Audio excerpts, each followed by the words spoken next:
తెలంగాణలో పార్లమెంట్ ఎలక్షన్ల హడావిడి స్టార్ట్ అయింది.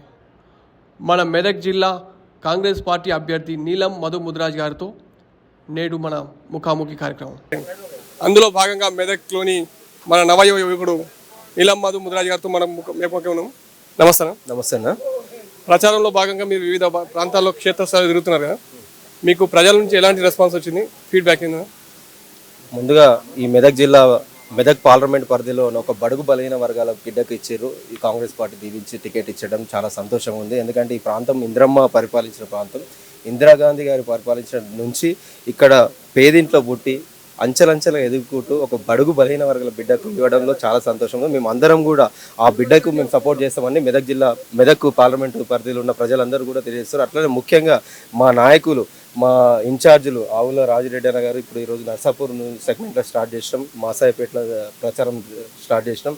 దాంట్లో ముఖ్యంగా మా రాజిరెడ్డి అన్న, అదేవిధంగా డీసీసీ ప్రెసిడెంట్ అంజనేయులు గౌడ్ గారు, మదన్ రెడ్డి గారు, ఎక్స్ఎమ్మెల్యే గారు, రామరెడ్డి అంకుల్ గారు, అదేవిధంగా మా కాంగ్రెస్ నాయకులు, సర్పంచులు, మా పార్టీ మహిళా సంఘాల అధ్యక్షులు, మా డీసీసీ ప్రెసిడెంట్లు, block Congress, youth Congress, NSU అందరం కూడా ప్రజలందరికీ కూడా పోయి మా ప్రభుత్వం వచ్చిన ఈ 100 రోజులలో వచ్చిన ప్రభుత్వం 100 రోజుల్లోనే ఇంత చిత్తశుద్ధిగా ఉండే 6 గ్యారెంటీలు ఎట్లయితే ప్రవేశపెట్టినామో 6 గ్యారెంటీల నుంచి 5 గ్యారెంటీలు పథకాలు మేము ఇచ్చినాం. అందులో ముఖ్యంగా మహిళలకు ఎక్కువ 3 పథకాలు కూడా మహిళలకే ఉచితంగా బస్సు సౌకర్యం కల్పించినాం.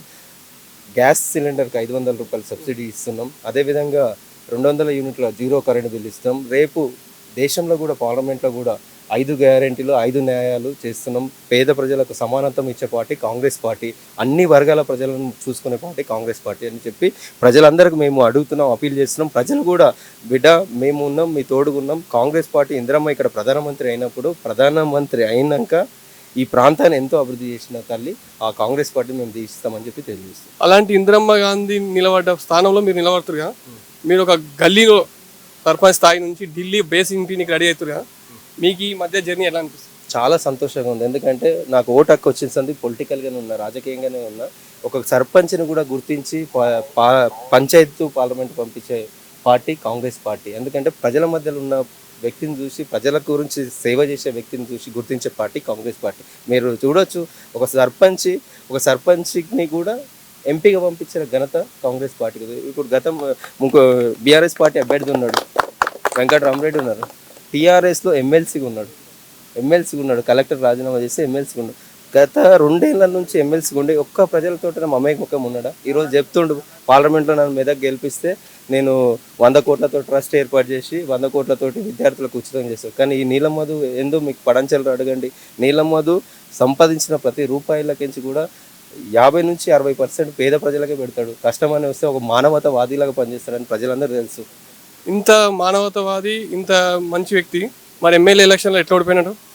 ఆ రోజు ఉన్న సంఘటన మీరు చూసారు కదా. నాకు ఓడిపోలే, ప్రజలు నైతికంగా నాకు గెలిపించిన 46,000 ఓట్లు పడ్డాయి. ఆ రోజు నా వ్యక్తిత్వమే నన్ను 46,000 ఓట్లు ఇచ్చింది ఆ రోజు.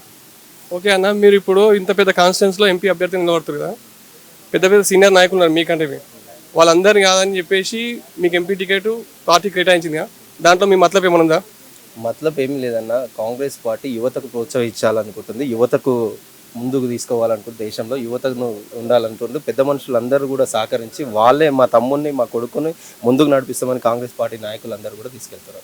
దేశంలో మోడీ హవా నడుస్తుంది కన్నా, మీకు దాని ఎఫెక్ట్ ఏమైనా పడుతుంది? మాది రాహుల్ గాంధీ హవా నడుస్తుంది. మెదక్ ప్రజలకు సేవ చేసే భాగ్యం కలిపిమంటున్నాం. ఎందుకంటే ఈ పార్లమెంట్ పరిధిలో చాలా మంది యువత ఉన్నారు, ఉద్యోగాల్లో నిరుద్యోగులు ఉన్నారు. నిరుద్యోగులకు కూడా మేము ప్రభుత్వం ఏర్పడిన 120 రోజులనే 30,000 మందికి ఉద్యోగాలు ఇప్పించినాం. అట్లనే రాష్ట్ర ప్రభుత్వం నుంచి ఉద్యోగాలు నేను ఎంపీ గెలిచినాక మా ఇన్ఛార్జీలను, మా నాయకులను, మా సర్పంచులను, జడ్పీటీసీలను అందరిని కూర్చోబెట్టుకొని ప్రతి కాన్స్టిట్యున్సీలో అందుబాటులో ఉండి వాళ్ళ సమస్యలు పరిష్కరించి ఎప్పటికప్పుడు అధికారులతో రివ్యూ చేసి యువతకు కూడా ప్రతి 6 నెలలకు ఒకసారి ప్రతి సెగ్మెంట్లో జాబ్ మేళా పెట్టించి వాళ్ళకు ఉద్యోగాలు ఇప్పించే అవకాశం కలిగిస్తామని చెప్పి తెలియజేస్తున్నాం. ముఖ్యంగా మహిళా సోదరమణులకు కూడా, డాక్రా మహిళలకు కూడా వాళ్ళకు ఎంపీ నుంచి వచ్చే నిధుల నుంచి కూడా నేను సమ్ పర్సంటేజ్ వాళ్ళకు డబ్బులు అలాట్మెంట్ చేయించి వాళ్ళని స్మాల్ కేర్ ఇండస్ట్రీలు పెట్టుకునేటట్టు ఉపాధి కలిగేటట్టు చూస్తాను. ఇంకోటి, మీ ఆపోజిట్లో అగ్రనేతలు ఉన్నారు, అగ్ర కుల వర్గాలు ఉన్నారు కదా, ఈ బీసీ బిడ్డని ఆశీర్వదిస్తారని మీరు అనుకుంటున్నారా? నీ ప్రశ్నలో ఉంది కదా, బీసీ బిడ్డలు అందరూ కూడా, ఎందుకంటే సుమారుగా బీసీలు బహుజనులు అన్ని అగ్రవర్ణాలు కూడా, ఇప్పుడు నా రాజిరెడ్డి అన్న కూడా నాకు సపోర్ట్ గా, నాకు మా ముఖ్యమంత్రి రేవంత్ అన్న కూడా ఓ బీసీ బిడ్డకు అవకాశం కల్పించాలి, అన్ని వర్గాలకు అవకాశం కల్పించాలని కాంగ్రెస్ పార్టీ ఉన్నది. అన్ని వర్గాలను సమానత్వం చూసే కాంగ్రెస్ పార్టీ అందరు కూడా, ముఖ్యంగా మెదక్ జిల్లా ప్రజలు కూడా ముఖ్యంగా ఏం చూస్తారంటే, మా గరీబోలిళ్ళకి ఇచ్చిన బిడ్డ, పేదల కష్టం తెలిసిన బిడ్డ, అందరిని కలుపుకోయే బిడ్డ, ఈ బిడ్డను మేము కాపాడుకుంటాం, గెలిపిస్తామని చెప్పి తెలియజేస్తున్నాం.